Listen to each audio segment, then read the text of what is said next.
Bien. Un placer recibir a una nueva componente, a una nueva trabajadora y experta del Museo Sefardí de Toledo. Hola, Sonia Ferreras. Hola, buenas tardes, ¿qué tal? Pues encantada de tenerte aquí con nosotros en este programa desde el Museo Sefardí. Sonia Ferreras es técnico del Departamento de Colecciones y gracias a ti, Sonia, vamos a conocer esas exposiciones temporales tan interesantes que se pueden tanto visitar en el museo, en el propio museo, como acceder a ellas a través de vuestra web, de las redes sociales. ¿Por cuál quieres empezar? Son muy interesantes todas. Pues tenemos desde mayo de este año una exposición virtual al hilo de poder ver las exposiciones también a través de la página web. Tenemos una exposición que hemos hecho en colaboración con otras instituciones culturales de Toledo, en la que participan el Museo de Santa Cruz, el Museo del Greco, la Escuela de Traductores de Toledo, el Archivo Histórico de la Nobleza y la Fundación de Cultura Islámica. La exposición se llama Palabras antiguas, diálogos presentes. Y empezó un poco como un proyecto temporal de recorrido por piezas de las colecciones de los museos, pero al final ha ido cogiendo un poco más de empaque y hemos creado una especie de exposición temporal de carácter virtual, pero con piezas seleccionadas de cada una de las instituciones. Ujú. La idea es ofrecer un recorrido por una selección de piezas que hemos hecho, em, que tienen como protagonista sobre todo las palabras, las inscripciones. Lo que nos ofrece, pues, un contexto muy interesante porque nos permite conocer, la historia del Toledo medieval y la relación cultural entre las diversas inscripciones de las obras y de los edificios. En nuestro caso, hemos seleccionado 2 piezas. Una es un ladrillo funerario, la tenemos en la exposición permanente, y se trata de lo que parece una lápida funeraria, escrita en hebreo, en caracteres hebreos, aunque al parecer, los caracteres son un poco toscos, lo que puede indicar que quizá no fue escrita por una persona que supiera hebreo de verdad. Está fragmentada, no tenemos el nombre del difunto, y una de las cosas más interesantes de la pieza es que apareció en el contexto de una necrópolis islámica del siglo X-XI de Toledo, con lo cual nos habla también de esa mezcla entre las dos culturas y religiones. No sabemos exactamente porque La mezcla apareció también en descontextual. la muerte, ¿no? Claro. Exacto. Apareció descontextualizada, entonces no sabemos exactamente si o bien, puede corresponder a un enterramiento judío, dentro de la necrópolis islámica, o bien que hubiera una necrópolis judía junto a la islámica. Pero en cualquier caso nos habla de cierta convivencia, en el contexto en el que aparece. Luego, por otra parte, tenemos también seleccionada las inscripciones de la sala de oración, que como sabes, o imagino que sepáis, pues, tiene un programa decorativo impresionante. Nos habla no solo de la decoración puramente, estilística por su belleza, sino también, responde a un programa decorativo, propagandístico, de alguna forma, muy relacionado con las formas de poder, con la figura de Samuel Leví, em, su posición dentro de la cultura del reino castellano. Y es muy interesante porque no solo tenemos inscripciones en hebreo, que es lo que podemos suponer que predomina, que hablan tanto de la figura del rey cristiano y de la figura de su promotor, de Samuel Leví, como de salmos recuperados de la Torá.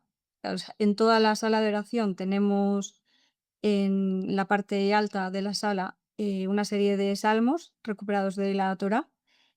Y aparte de eso, que me lío, tenemos también unas inscripciones en árabe, con lo cual también nos habla de esa convivencia entre culturas. Las inscripciones en árabe, sin embargo, no responden, o sea, no recitan ningún pasaje bíblico ni nada. Son 4 palabras que responden a una fórmula que se repite continuamente en todo el programa decorativo. Aparecen en la decoración de la yesería, pero donde mejor se ven es en el artesonado, que también lo recorren. Las palabras en hebreo, si no me equivoco, son, ¿En árabe? en hebreo no, perdón, en árabe. Sí. Son, felicidad, bienestar, gloria y honor. Es una fórmula que se repite, eh, todo el rato, como digo, pero que habla también un poco de esa forma de legitimar el poder, de, de convivencia entre, o sea, que quiero decir que no es solo un uso exclusivo de Un la uso cultura islámica, ornamental, sino que es lógicamente, ¿no? eso es, Ujú. Esa es una de las exposiciones temporales, perdona, temporales. sí, en colaboración con otras entidades culturales. Y luego también tenéis esa de la que ya nos ha hablado Raquel aquí en Radio Sefarat, en vuestro programa, esa donación tan maravillosa de los vestidos de Berberisca. ¿Quieres comentar algo más Exacto. acerca de esta exposición? Bueno, creo que Raquel lo comentó bastante bien, sobre Sí. todo ella ha participado más activamente, puesto que trabajó en la restauración de las piezas indumentarias. Es una donación que recibimos hace unos años de una persona particular, de una mujer procedente de Sevilla, que lo encontró en la casa de un familiar. Ella no tenía mucha idea de ese pasado y a raíz de encontrar los vestidos, pues descubrió un poco su conexión con la cultura sefardí también, procedente de Melilla.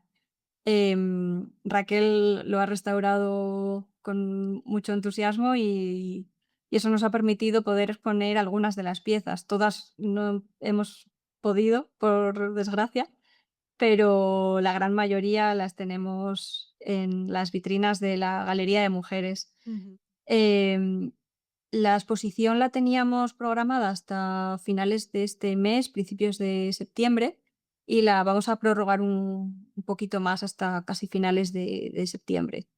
Así que todavía hay Qué tiempo de bien. poder La visitarla. podemos ver. Oye, y las piezas en tránsito es otra de las iniciativas interesantísimas que tenéis.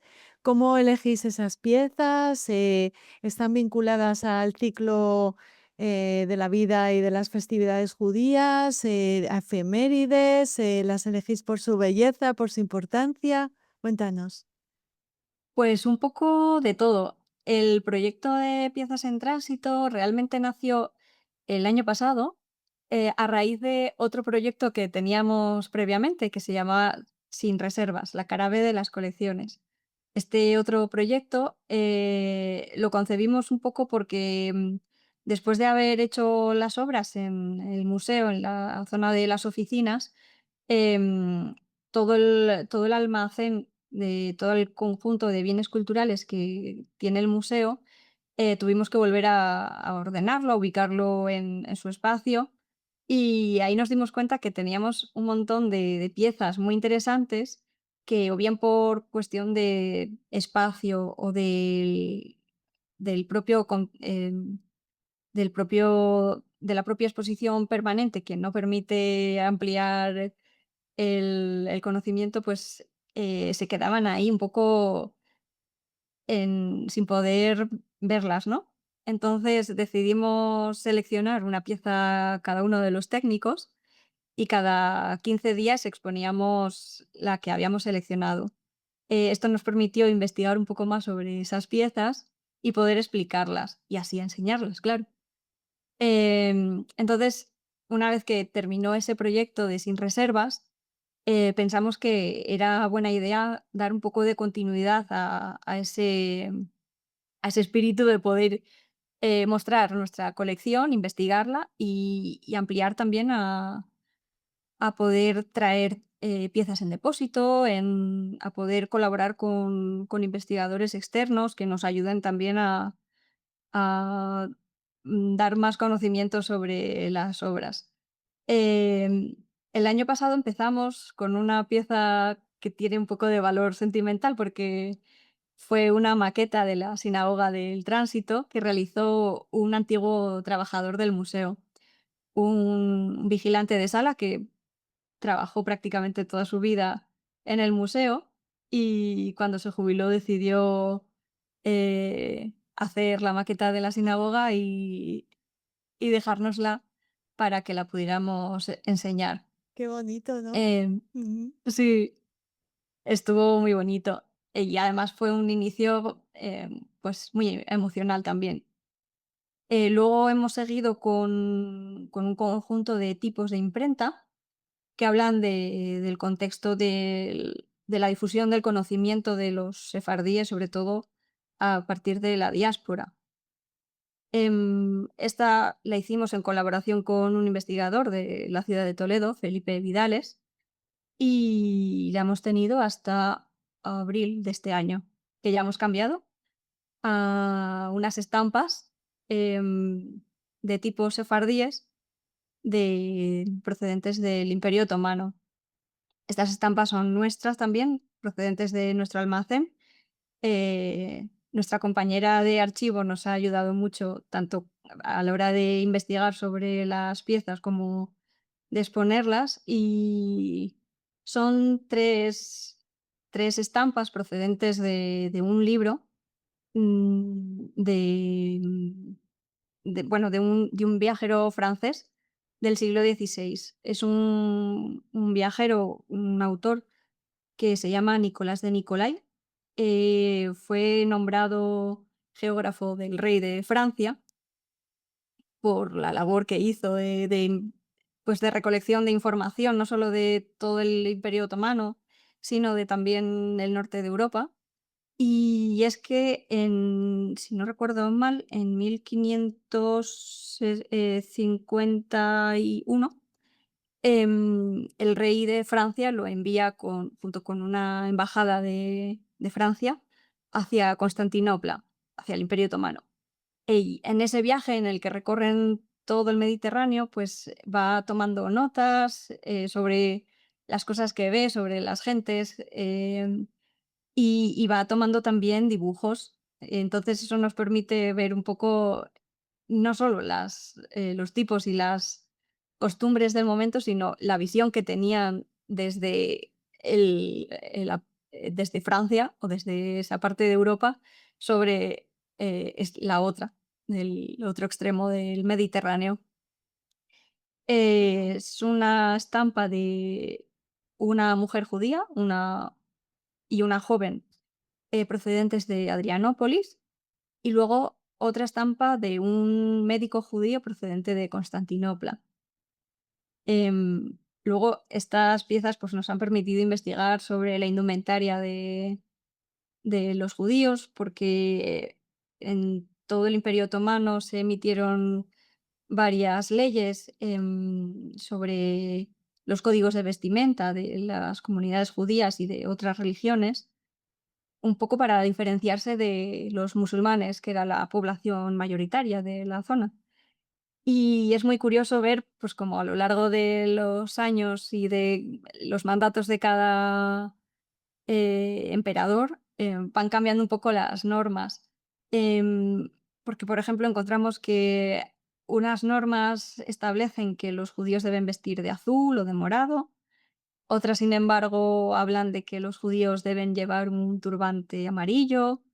En el caso del médico judío, al parecer, debían llevar un gorro rojo, entonces es muy curioso. Muy interesante. Todo eso todo ese conocimiento lo podemos observar, lo podemos disfrutar gracias a estas colecciones. Les vamos a poner los enlaces, por supuesto, para que puedan acceder. Pero si deciden acudir presencialmente a la sinagoga de Samuel Aleví, a la sinagoga del Tránsito, al Museo Sefardí de Toledo, se encuentran con la magnífica exposición permanente. Habéis reformado, habéis introducido cambios, os habéis adaptado un poco o habéis traído a las nuevas tecnologías a a ese continente maravilloso que es la sinagoga. Cuéntanos un poquito, Sonia, ya para despedirnos, alguna recomendación, algo que quieras destacar para los que vayamos a Toledo al Museo Sefardí. Pues justo el año pasado renovamos la exposición permanente. El contenido en sí no ha cambiado mucho, pero un poco su presencia sí. Hemos renovado sobre todo los paneles explicativos donde aparece la información, para adaptarla un poco a las corrientes más actuales de transmisión de la información. Hemos, dejado, digamos, los paneles un poco más limpios, con un fondo blanco, letra negra. Además están en bilingüe, están también en inglés, que antes no. Y luego en algunas vitrinas hemos quitado piezas porque, también daba sensación de mucha cantidad. Entonces, a la hora de ver las vitrinas, queda mucho más limpio cuando hay un poco menos de obras, ¿no? Como digo, el contenido en sí es prácticamente el mismo. Sí que hemos introducido alguna cosa nueva, o como por ejemplo, pues el papel de la cultura judía en la transmisión de la propia cultura, del conocimiento, de la ciencia. Y luego creo que Tamara también comentó ya en la anterior ocasión el la parte del itinerario botánico que hemos incluido nueva dentro de la exposición. Pues todas esas cosas y más en el Museo Sefardí de Toledo. ¿Quieres añadir algo más antes de despedirnos, Sonia? Pues nada, os invito a venir al museo, sobre todo porque aquí tenemos piezas que a lo mejor online no se ven. Dentro de poquito también anunciaremos una nueva edición de Piezas en Tránsito, que además viene con colaboración y creemos que va a ser una colaboración muy interesante. Así No que nos puedes espero que adelantar nada. próximamente creo que ya os contarán. Vale. Bueno, muy bien. Técnica del departamento de colecciones y del departamento de misterio un poco del Museo Sefardí. Que gracias por habernos contado cómo se trabaja desde tu departamento, cómo nos hacéis llegar las maravillas del museo y esperamos que noticias desde esas piezas en tránsito. También se acerca el mes de la cultura judía europea, en la que las colecciones del Museo Sefardí, bueno, pues salen y muestran su importancia y su belleza. Muchísimas gracias, Sonia, y hasta el próximo programa aquí en el desde el Museo Sefardí de Toledo. Muchas gracias, Raquel. Un saludo.